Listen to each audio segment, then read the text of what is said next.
All right, good morning, everybody. It's time to get started. Welcome to the May 9th Grants Pass City Council Workshop, and we are going to be discussing the Transportation System Plan today. Welcome. All right, hello Mayor, members of the council. I'm excited to be here today to talk to you about the Transportation System Plan. I don't get a captive audience very often, so anybody I can talk to about transportation, I'm excited to do so. My wife and kids just don't want to listen to it anymore. We'll be driving down the road and say, gosh, you know, if we could change the signal to have a leading left here, we could reduce some of this queuing, and they just don't care. So anyways, you guys are stuck, and I'd be happy to answer any questions you have. You should live with my husband. He likes to talk about it as well. Yeah. So today we're going to go over an overview of what's in the 2020 Transportation System Plan, and then after that we'll consider an amendment to the plan to include some additional turn lanes on Dowell Road. So the intent today isn't to go over every last detail and every last project. It's more about what's in the Transportation System Plan and how you guys can go find it if you need it as a resource. So the Transportation System Plan was put into 2 volumes. A lot of transportation system plans throughout the state are one giant intimidating 3-ring binder. And this one's slightly less intimidating in volume 1, which is where most of the information is that you would use to look up projects that you need. So it's got 6 chapters in it. So it goes over the purpose, goals, objectives, guidelines and standards, impacts of growth. And then the good part is the multimodal system plan, which is where all the projects are. And then implementation strategies. And then hidden away in volume 2 is all the technical memoranda that were produced, public involvement, all of the traffic studies and all that stuff. But it's huge, and there's not a lot of good stuff in there, except for the Transportation System Plan project cut sheets. And we'll talk about that later, but that's where you find details on specific projects you might be interested in. We don't actually have any printed out master plans. I guess we're really getting progressive and paperless here, but even I access it through the website, even though we have it on our internal system. But you just look into master plans, and then there's a Transportation System Plan page on there, and you'll find volume 1 and 2 in there.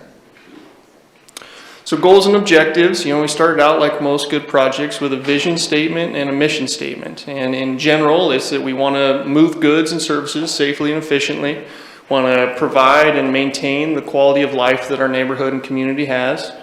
And we want to prioritize walking, biking, and public transit users, instead of historically a lot of these transportation system plans just thought about how we can move cars places faster. But we're moving away from that, and I know the state is as well. And then we want to ensure the wise use of public and private investments. So within that, we fleshed it out further into goals, and I won't walk you through all of them, but then once we got the goals in there, then we broke it down to objectives, and that's how we tackled this project, which is all found in Chapter 2, if you guys are interested. And then a little bit of context for where this Transportation System Plan sits within the city and the state. So the Transportation System Plan is a subset and referenced in our comprehensive plan.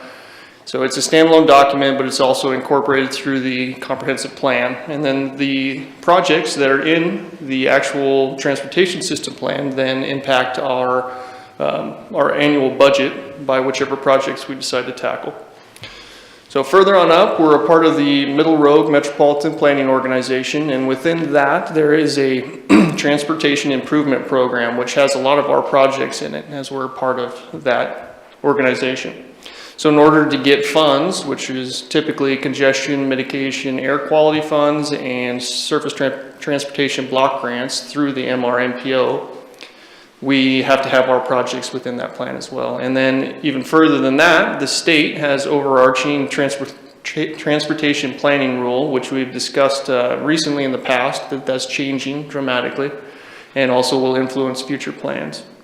And then also the state has the surface or statewide transportation improvement plan, which is called the STIP. And so all of our projects that want to get state or federal funding need to also be included in the STIP. So Our transportation system plan is very downstream of all these larger plans, but it's really important on a local level. All right, so chapter 3, this is where we decided what we wanted our streets to look like. We had a complete street design guide, and so within that, we looked at how multimodal people, pedestrians, bicycle folks, how they would use our roads.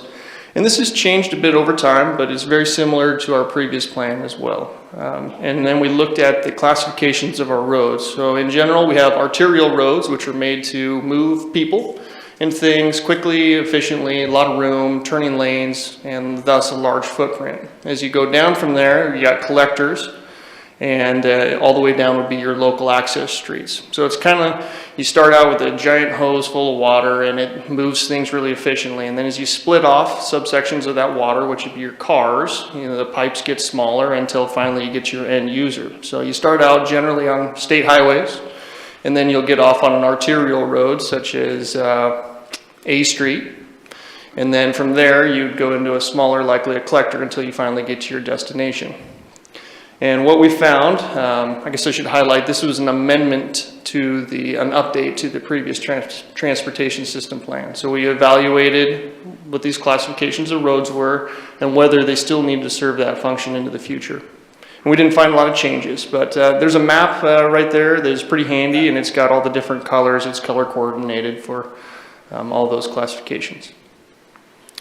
And then from there, we took a look at what we wanted those streets to look like. So in your top left, you'll see arterial, top right, local collector, and so on. Arterial generally has that center turn lane. It's wider lanes, 6-foot bike lanes you'll see on basically every street except for local streets. That's a little bit of a change. And the sidewalks are buffered, as they're showed here, with a 7.5-foot planter strip. And that's done to make the pedestrians feel more comfortable and separated from the high-speed roadways. And finally, we looked at, of course I said bicyclists were a large priority in this project. And so here's a list of the different kind of treatments that you would typically see throughout this plan. Starting from a shared lane, which is also referred to as a sharrow, and those are roads where bicyclists are asked to share the lane with vehicles, and vehicles are asked to share it with bicycles. So these are typically better on low speed, low volume roads like our local access streets that are within neighborhoods. And then you kind of move on down the list, and it gets more expensive and safer and more comfortable for the bicyclists. So the ultimate would be your shared use path, which is separated by anywhere from 7 to 10 feet from the roadway, and usually buffered by trees. It creates a very safe environment for bicyclists of all ages and stages. And you'll see that later as we look at some of our projects. Impacts of growth. This was all pretty interesting. We took a look at our existing system and what we had in the way of, in this case, pedestrian system, and then we analyzed what they call the pedestrian level of traffic stress. And so that looks at how wide is your sidewalk, how many cars are on the road, how fast are those cars going, how close are the cars to the people, and essentially how safe would you feel if you were on that sidewalk. And we also took a look at pedestrian vehicle crashes. We did the same thing for the bicycle system, but they got a little different criteria called the BLTS, which is the bicycle level of stress. And we took a look at the bicycle vehicle crashes as well. And then as far as the street system, we looked at where the crashes were, and we looked at how the roads were performing, which typically has a couple different criteria. One is the volume over capacity ratio, which just says, hey, at any given time of the day, how many cars could fit on this road as they're moving. The closer to 1 you get, the more congested your street is. And then we looked at some of our critical intersections and how they were operating as well. So we used all of that data to kind of funnel down into, to show us which projects we needed to take a look at. At this point, we also analyzed the fourth bridge options. And I think this was referenced last week or the week before. So we took a look at 4 different places for a fourth bridge. One was at Hamilton, one was at Oak, another at Lincoln, and the last one is at Lower River Road. The green arrows you see up there and the numbers associated with those are how many vehicles during peak hour traffic we expected that bridge to accommodate. And conversely, the red is how many trips would be detoured or taken off of 6th and 7th Street to go use that new facility. This was interesting. I didn't really know how this one was going to turn out, but after we did it all, the Lincoln Road, Fourth Bridge location was the best one that we found. So you'll see that it should take about 1,200 peak hour traffic vehicles, and it detoured an aggregate of almost 1,200 cars from 6th and 7th Street. So we ended up sticking with that location, as was in the previous transportation system plan.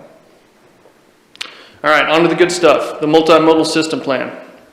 So after we took a look at all of the bicycle level of traffic safety or stress and so on and crashes, we identified problem areas, and we had a meeting to look at some projects that could help alleviate those problems. And we defined those lists, and we ended up having our second open house to ask the public, as well as governing body members, whether or not our projects were meeting the goals, and if they were good projects. And then we took a look at what those would cost in our funding assessment, and then came up with our draft transportation system plan and those multimodal projects. The transportation system plan has to be what they call fiscally constrained. So this is a 20-year plan, started in 2020, ends in 2040. We took a look at the revenues that we would be receiving, projected of course at that point. And then we took a look at what it costs for our streets department to operate on a day-to-day basis, and subtracted those and came out with about $72 million that can be allocated to capital projects over the next 20 years.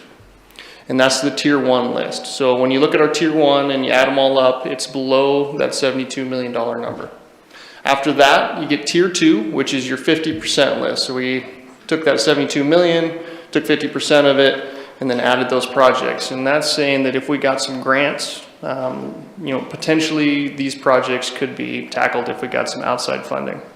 And then finally, there's tier 3, which isn't even on this because it's kind of our wish list. Maybe a federal spending package comes through and we're able to corral in $40 million for maybe a 4th bridge, let's say. That's where that goes. It's still in the plan, but it's not fiscally constrained. So on to our pedestrian system projects. So over 20 years, we're looking at spending about $3.5 million on tier 1 pedestrian enhancements. These are like sidewalk infill projects on F Street, replacing substandard sidewalks that may be 3 to 4 feet wide instead of 5 feet, and enhancing some of the intersections like M Street. That one's pretty uncomfortable. And then you'll see this map over here is also color coordinated. You got that dark orange is tier 1 projects, and then that kind of mustardy color is tier 2, and tier 3 is yellow. And then next to each one of those projects, you'll see a number. It might be 67. Well, that's the project number that we'll cross-reference later into the project list. And here's the project list for pedestrians. So anyways, you can look back and see you were looking at the F Street sidewalk was a project number 3. And it says it goes from Elm Street to Sunview Place. We're estimating that it's going to cost almost $500,000, and it's going to be all city funded. So this is where you can take a look at those projects and what they mean. And then remember earlier, I was talking about our project cut sheets. Then you can crack open volume 2 and go find these projects and find the corresponding project number, which is up on the top of this. I've just cherry picked off 6th and 7th Street sidewalks and M Street connection. And then within that, it'll tell you a whole bunch of information, a brief project description of what the problem is that we're trying to fix and how we're looking to fix it, as well as things like how much traffic volume is there and what we're expecting it to increase over 20 years.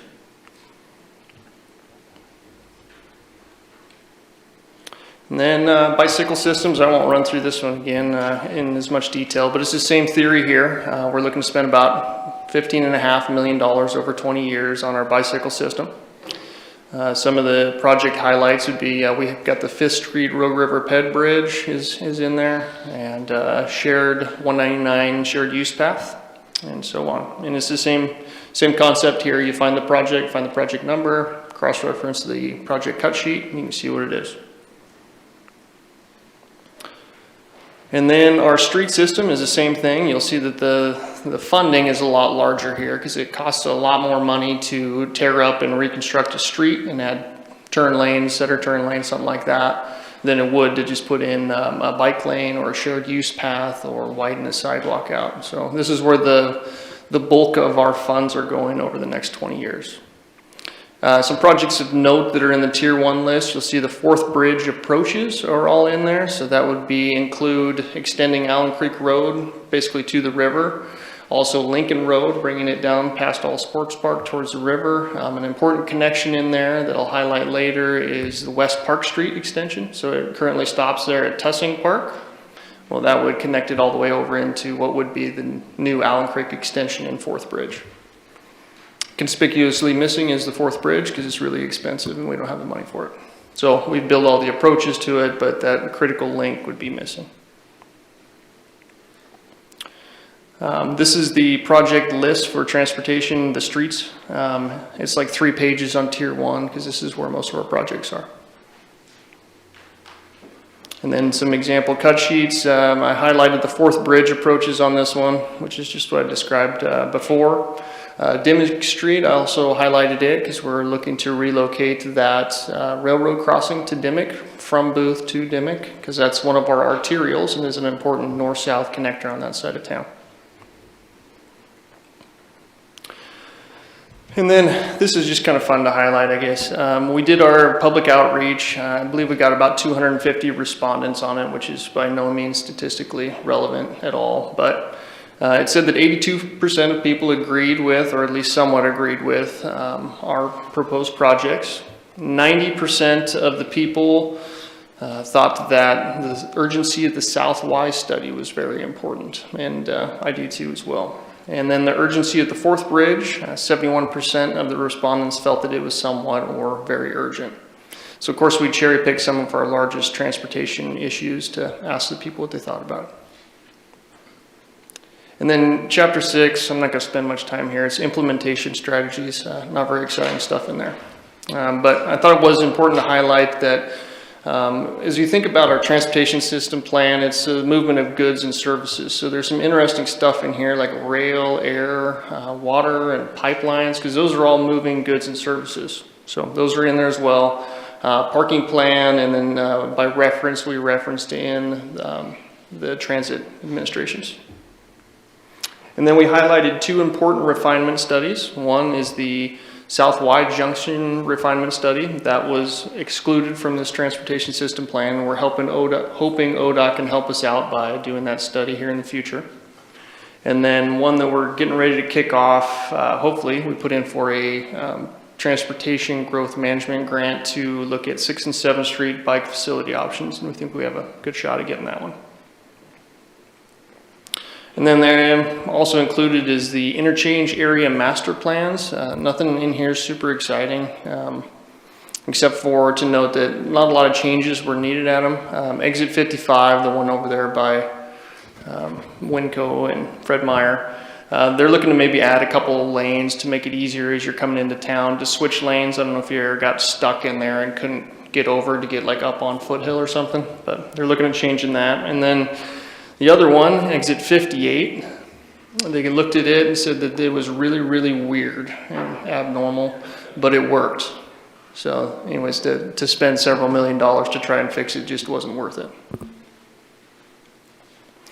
Okay, now on to why we're here today. We're talking about amending this plan to include Dowell Road improvements. So if we were to amend the plan, it would be subject to Department of Land Conservation and Development's review, as well as our own Planning Commission and public comment.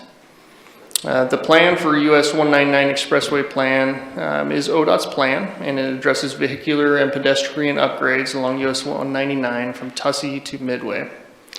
The city and ODOT executed a memorandum of understanding in early 2020 to demonstrate our mutual commitment to finding a path forward with this plan. And portions of this plan have been constructed, such as the separated 4-lane road near Rogue Community College, and sections of Tussey Lane to Dowell Road have been further studied, and that's what we're talking about today. This project has also had a revised environmental assessment on it for the section from Dowell to the fairgrounds, and it was completed in 2008 and had several suggestions. US 199 would transition from 4 to 6 travel lanes at Dowell with a dedicated right turn lane for Dowell. The road would also feature more lanes at each intersection to accommodate more turning movements. Redwood Avenue would be shifted approximately 250 feet to the north at the intersection with Allen Creek Road to accommodate future queuing distance. And the existing signal at US 199 and Redwood Avenue would be eliminated, the one right there in front of the fairgrounds, kind of by cart rides. Now I'm going to kind of walk you through some of the plan images that ODOT has sent over to us, which is, I think, a lot easier. I'm a visual person. The words don't mean that much to me. Okay, so here we are at, this is over by Tussey Lane. That would be Bi-Mart, is that big white building on the north. So here you'll see that the road is being proposed to be widened out to 3 through lanes in here, which is, I think, really important. A lot of times I've heard this referred to as a slip lane in different instances, but we'd be widening the road out. When I say we, ODOT would be. Oops, wrong way. And then as we get towards Ringette, you'll see they're continuing with the 3 lanes in each direction. They've added a couple more turn lanes and a dedicated free right turn onto Ringette Street. Overall, it looks like most of the work they're doing is staying reasonably within their right-of-way, but it does look like a little bit of acquisition would be needed, but it is slight. And as we take a closer look at Ringette in US 199, there's 3 through lanes, additional turn lanes on Ringette, and an additional turn lane on US 199. As we continue towards the fairgrounds, you'll just kind of see on this slide that we still have 3 through lanes going in each direction.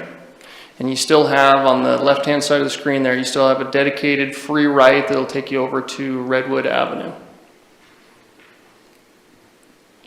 And then as we get closer to Dowell Road, once again, you'll see that it's got 3 through lanes in each direction and then a whole bunch of other stuff happening there. So we'll zoom in here.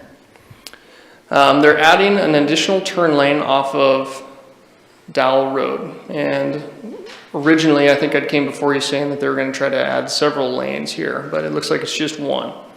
And the important thing I think to note here is the 2 yellow lines. They point to, one of them points to a black line, which is roughly the existing property line, right-of-way line. And the other yellow lane points to that kind of pink fuchsia color. And that's the proposed right-of-way. And I was pretty impressed that it didn't seem to have a whole lot of real drastic impact on the properties. They were able to keep it pretty close to the footprint here. As we move up Dowell a little ways further, you'll see that that theme continues. It isn't really widening it nearly as much as I made it sound in my first presentation. So within the middle part of it, you'd have a center turn lane and 1 lane in each direction. So far more minimal than originally thought.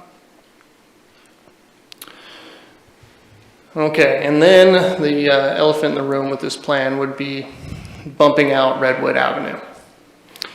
And I included a drawing that we had commissioned here by our transportation system plan consultant.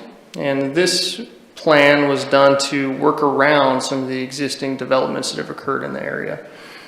Dollar Tree, or maybe it's Dollar General, I don't remember which one, has gone in since this was already a plan.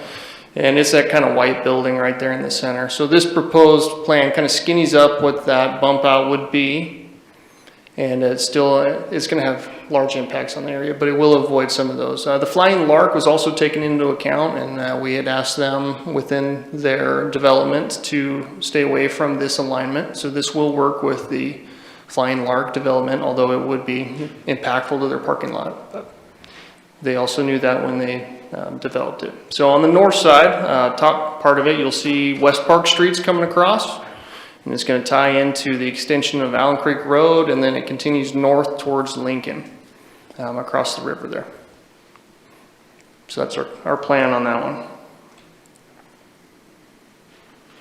The other things I should note on that, what this would do for us is it increases the queuing distance at Allen Creek Road. So specifically, if we put the 4th bridge across there, and that other image I showed earlier had 12,000 vehicles during the peak hour they'd be using, that's going to be dumping a lot of traffic into this area. So a larger queuing distance would allow more vehicles to stack up at the intersections in all directions and hopefully keep it moving through the traffic signal.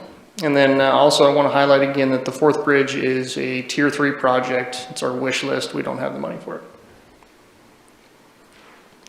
And here's one little excerpt from our actual transportation system plan. You'll see the dark blue lines are the tier 1. All of the approaches, that light blue line in the middle is our tier 3.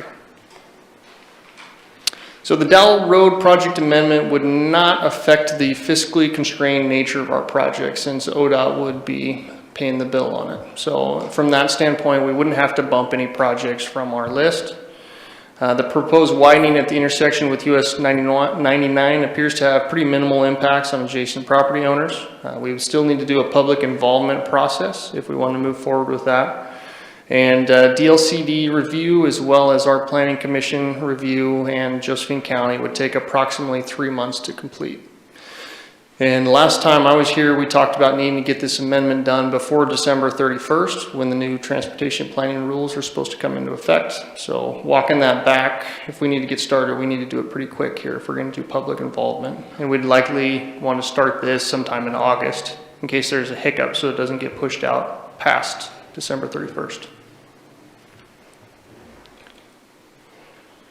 Okay, and then what we're asking here today would be to provide direction to the city manager to begin work on amending the transportation system plan by adding the widening of Dowell Road project. So now, hopefully you guys have a lot of questions. That's the best part. Thank you. Council, what questions? Joel? Good presentation. In the EA, done in, what year was that done? 2008, I believe. 2008. What was the purpose and need of the analysis? Do you remember? Why were you even looking at, why were you even asking the question? And I've got Mike Baker here, and safety, operations, and congestion. Okay, so safety operations and congestion, not only now, but in the future, probably more so in the future than now, I would guess. Yep. Okay. In general, the project, we're trying to reduce congestion in the area, keep traffic moving as you're heading out of town. That's kind of the purpose of it. Okay. Thank you. Other questions? Rick? Thank you, Wade. You mentioned on 6th and 7th Street a bike facility option. Does that mean you're going to try and put bike lanes back on 6th and 7th Street? Well, that's what we're going to look at. We put in a $200,000 transportation growth management grant application. Hopefully we'll get it. But the first one will be to look at what's there existing and how can we make it better existing. I think another option may be to look at a parallel route that's not on 6th and 7th. You know, maybe we take a look and see if 9th Street goes all the way through, or 5th Street. I guess you'd want 4th because 5th, but. And see if we can really jazz those up and make those function better. And then at that point, you can kind of go off on the side roads if you want to visit some businesses downtown or something. But there may not be room on 6th and 7th Street. Because I know originally it was moved to 4th Street, for instance, so it wouldn't be on 6th and would not take up room.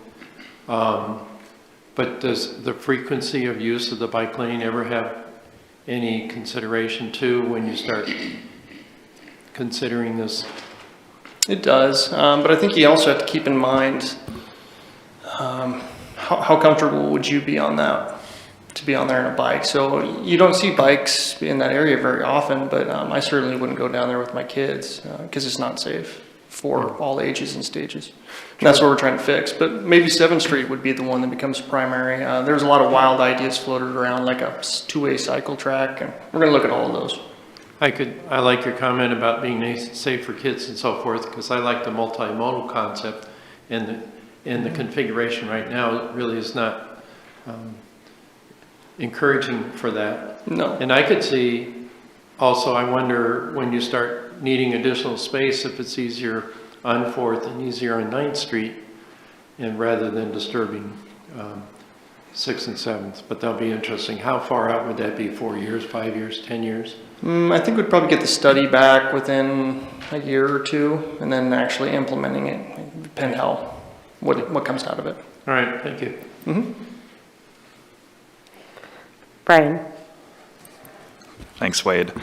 I'm a pretty avid cycler, and I'm pretty courageous with the routes that I take, and I would never ever ride the bike lane on 7th Street. It is a scary, scary place for a bike. I had a question with regards to Dowell on slide 43. It's one of the diagram slides. This one? I think it's back maybe one more. Yeah, that one. So am I correct in assuming that the study area is not going to hit all the way up to Redwood Avenue on this? Is that what that's showing? I believe you are correct on that. Okay, so we wouldn't be affecting the Dowell and Redwood Avenue? Okay. It may be something we'd want to look at if for some reason traffic really backs up. We may look at doing something over there, but. Okay, and then on the one that's more of a close-up, I think it's the next slide maybe. So it looks like us or ODOT would have to secure some right-of-way on both sides of Dowell. Is that what those purple dotted lines? Yeah, that's correct. The black solid line kind of gets lost in there, but that's existing. So yeah, we'd need to acquire some on both sides. Okay, and those property owners would be made whole with regards to the property or the buildings or whatever improvements are in that right-of-way? Yep, exactly. That's all regulated under the federal right-of-way acquisition or something like that. I forget what the acronym is, but it's very fair. Okay, and that's paid by ODOT? Mm-hmm. Yep. Okay. Great, thank you. Mm-hmm. Rob? Yeah, I have a quick question. It doesn't specifically apply to, I guess, the main focus today, which is the Dowell Road. But on slide 24, bicycle system projects, key tier 1 projects. The first one listed is the Rogue River Bike Ped Bridge, 5th Street. So it's my understanding, but I guess my question is, it's my understanding that there really can't be a bridge, 5th Street, in that area because if you get the sight lines to the bridge and so forth. So it would, my understanding is we can't have a bridge at the end of 5th Street crossing the Rogue River. Is that correct? Yeah, we haven't got far enough in the planning discussion to see if that's really true. We've heard that from some personnel at ODOT that said that it likely wouldn't work, but we haven't actually fleshed it out that far yet. So there's a chance we may have to relocate it somewhere. But I guess because it all, it ties into, if we were going to somehow fund or apply for funding for, putting more bikes on 6th and 7th, the question is, what happens when you get to the bridge? I ride across both bridges, but neither one of them is a pleasant situation. So that doesn't really work from a long-term perspective on a bike.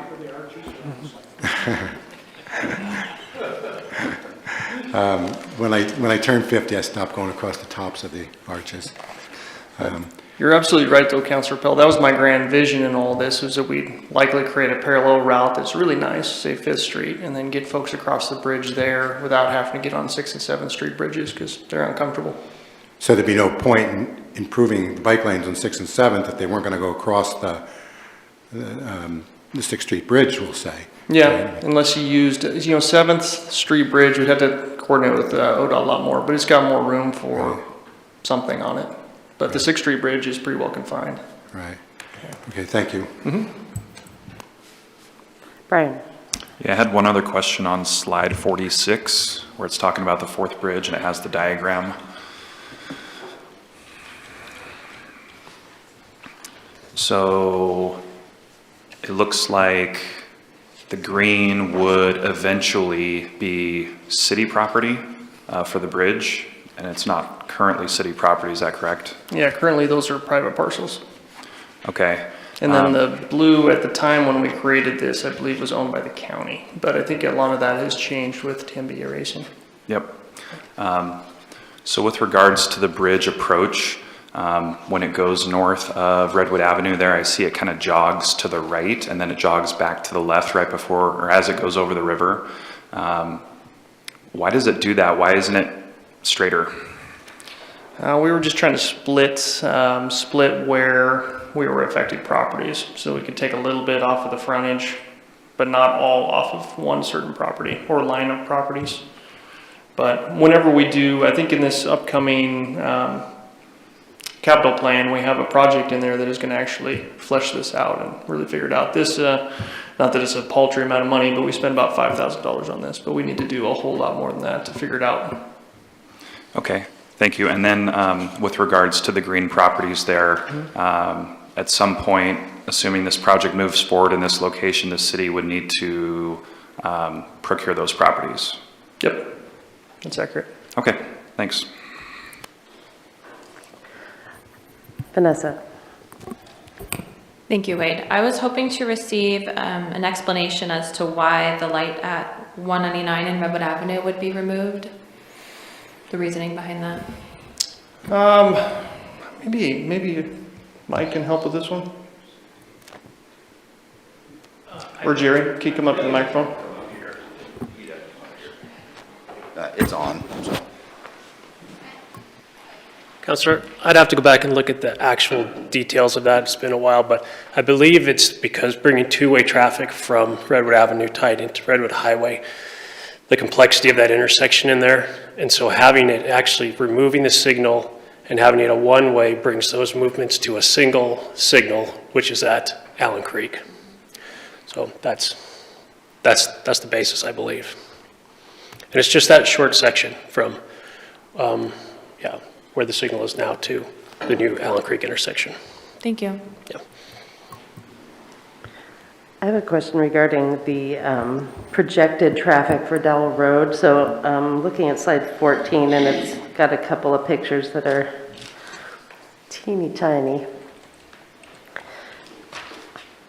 I can't exactly make out here on the middle which of these streets is Dowell.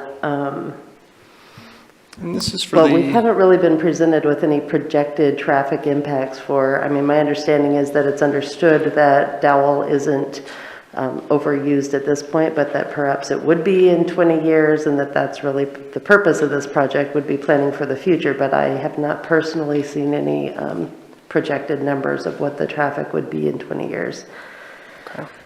and this particular one, this is pedestrian level of stress is what you're looking at there. I think I picked the wrong one. It's a similar looking page. But, whatever we had in this plan wouldn't include, getting rid of US 109, that traffic signal at US 29 by Cartwright. So it may not be real accurate what's in this plan. I believe the presentation that I did 3-4 weeks ago had some projected traffic data in it, but I can relook at that. It is going to increase on Dowell, but I can't really tell you right now how much. 16 is the correct slide. Gotcha.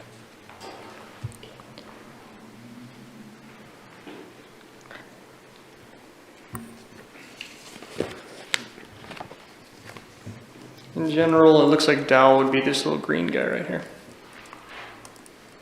Right, and I guess given that this traffic study is showing it not in an alarming, orange or red, I guess I personally have kind of yet to be convinced of what you're seeing or what engineers are seeing that's causing them to think that project is needed.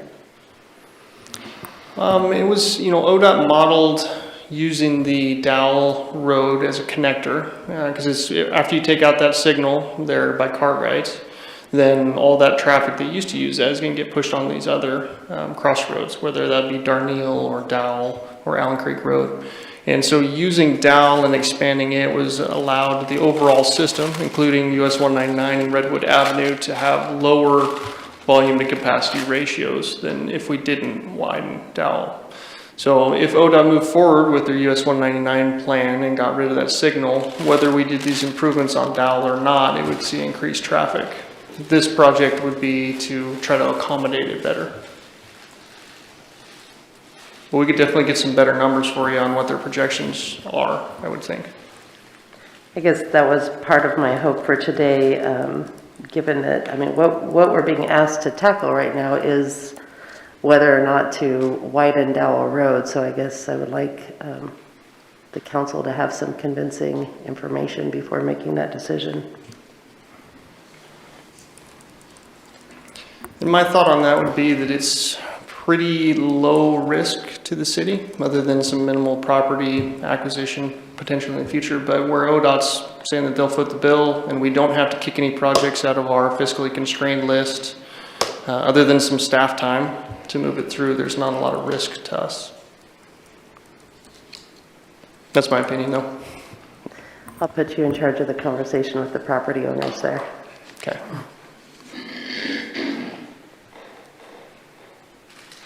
Other questions, Brian?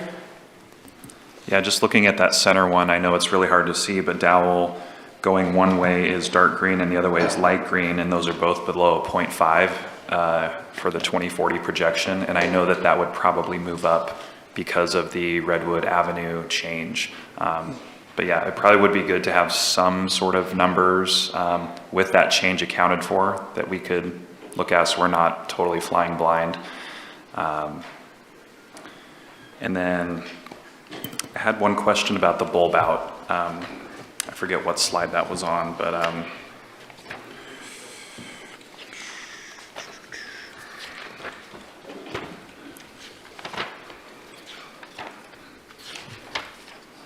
Just when you're looking? Yeah, Yep. yeah. So I think I remember somewhere in here it's saying that that the bulb out would allow for maybe 250 feet additional queuing space. That number may not be correct, but and also I've heard that I think ODOT said that maybe the bulb out wouldn't be needed.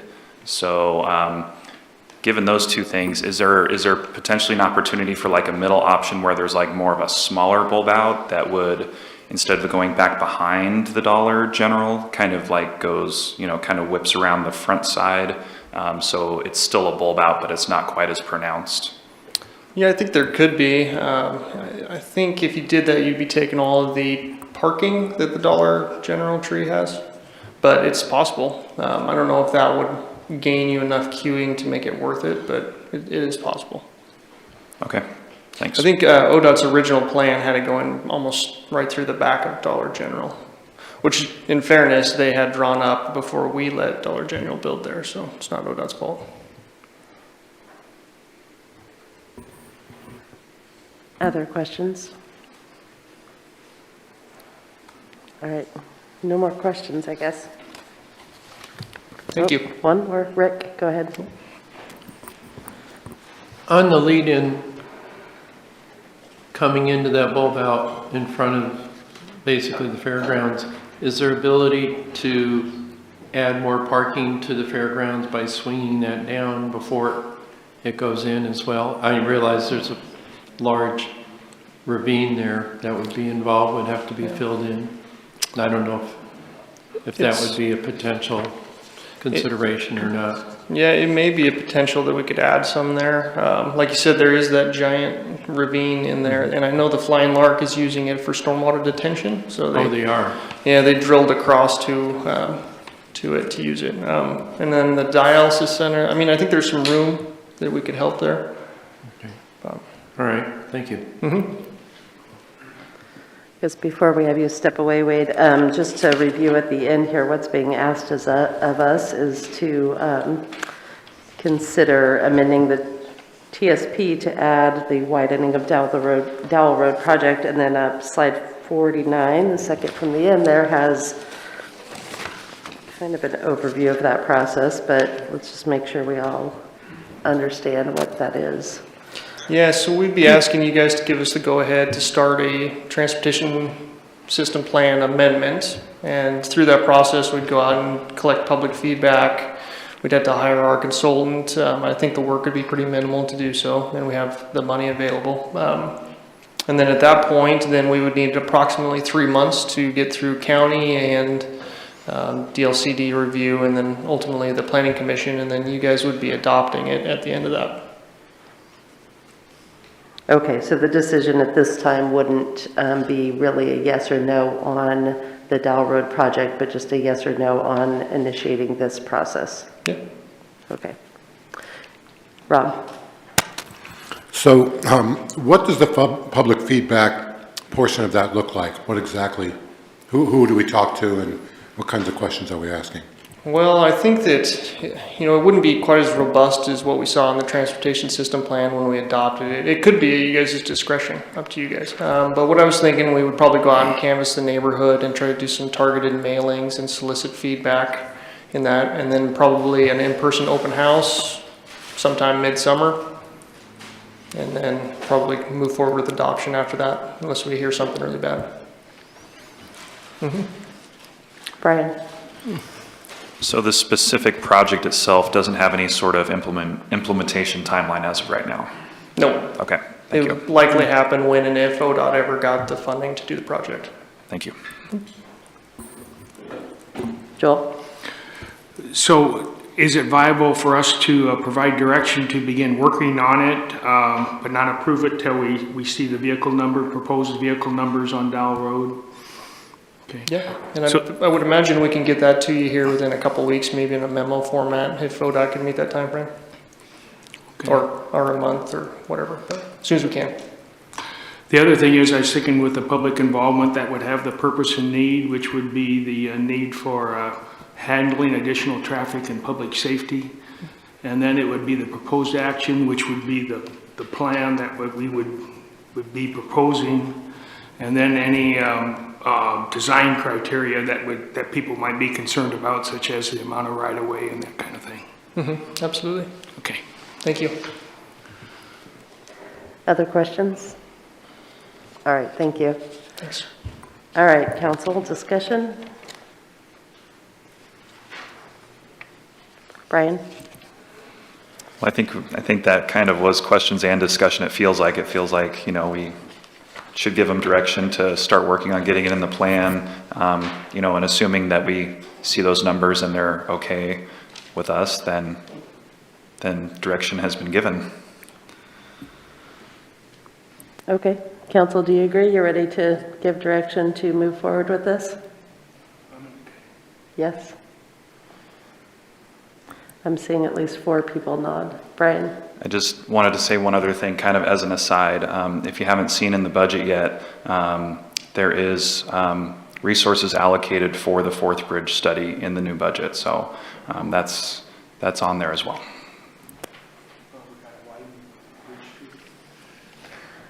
Okay. Sounds like they are agreeing to give direction to move forward on amending the TSP. Is there anything further that you need, Erin? Okay. In that case, we'll move on to the agenda review. So you are busy with budget committee this month. Looks like you have a meeting tomorrow and Thursday, 2 this week. Okay, fun stuff. Next Monday's workshop is discussion on the American Rescue Plan Act and what we were thinking of there, since we kind of have these big chunks of funds allocated, but was to start diving into the details of some specific programs for how you envision those funds being spent, particularly those housing allocations. Then we have interviews. Oops, that is moved. Okay, that's all we've got on next Monday's workshop. Another budget committee meeting next week, and then next Wednesday we have a business meeting where we will look at consider action to purchase playground equipment for West Home Park. Consider a code update for Title 8 pre-treatment. Consider a resolution that would contribute funds to the RV cruisers. A resolution that would allow commercial use in the parks. A resolution for a water system remote site SCADA update. A resolution for the water restoration plant UV system conversion. A resolution for Hunter Communication contract renewal for data services. A resolution for the master services agreement for stormwater consultant. A resolution, task order number 15, Meadowwood Reservoir Design and Construction Services. A motion for the HNA Middle Housing Code amendment findings of fact. A resolution that would award Dollar Mountain Trailhead parking lot contract. A resolution that would award the West Home Park drainage installation contract. A resolution authorizing submitting a SPIRE grant. A resolution authorizing a contract with SAFE, SAIF, for workers' compensation. And then appointing 2 members to the Bikeways Committee, 2 members to the Parks Advisory Committee, and 2 members to the Sustainability and Energy Action Task Force. Questions? Brian? Yeah, there's 2 things on there that I'm not clear where they came from. The resolution contributing funds to RV cruisers and resolution allowing commercial use in the parks. I don't know if maybe Aaron or Sarah or someone can provide some context on those 2 items. I cannot. So on the RV Classic Cruisers, this is the group that puts on the Show and Shine at Riverside Park. And they submitted a letter to the city asking for some assistance in utilizing of transient room tax dollars for advertising for the event. And so we're just forwarding it to you as a council action item for consideration. Okay. And the one for the commercial use in the parks, a group wants to do a paint and wine for several times in the park. Okay, thank you. Any other questions for next week? All right, and then it looks like our following workshop is also just a continuation of kind of project plans for ARPA dollars. So that would be the next two weeks of workshops. And no meeting on May 31st, that's Memorial Day. Anything else we need to get added? Rob? On the June 6th workshop, we had that discussion on council pay, and I'm wondering if we could, I'm likely not going to be here on that workshop, and it'd be great if it's okay with everyone to move that to June 13th. I'd appreciate it. Okay.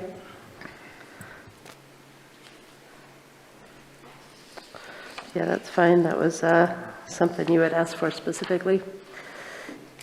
Brian? Yeah, I remember a couple weeks ago, Aaron said that the draft contract for the campground was nearly complete and that it was going to be going out in a memo. And it's been some time now, so I don't see it on our agenda anywhere. So I would like to get that back on the agenda since it, is time. So I have finished it. It's being reviewed. So it'll be at council's discretion as to when to put it back on. But the contract has been completed, or at least the draft has been completed. And the memo is going out today on that. Thank you. Sorry, Aaron did answer me about that last week, and I forgot to get back to you. Anything further? All right. In that case, Brian? Can I move to adjourn? Yes, you may. Then I move to adjourn. Thank you. Is there a second?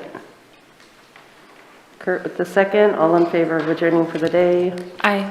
Any opposed? All right. Nice short meeting, and we'll see you next Monday.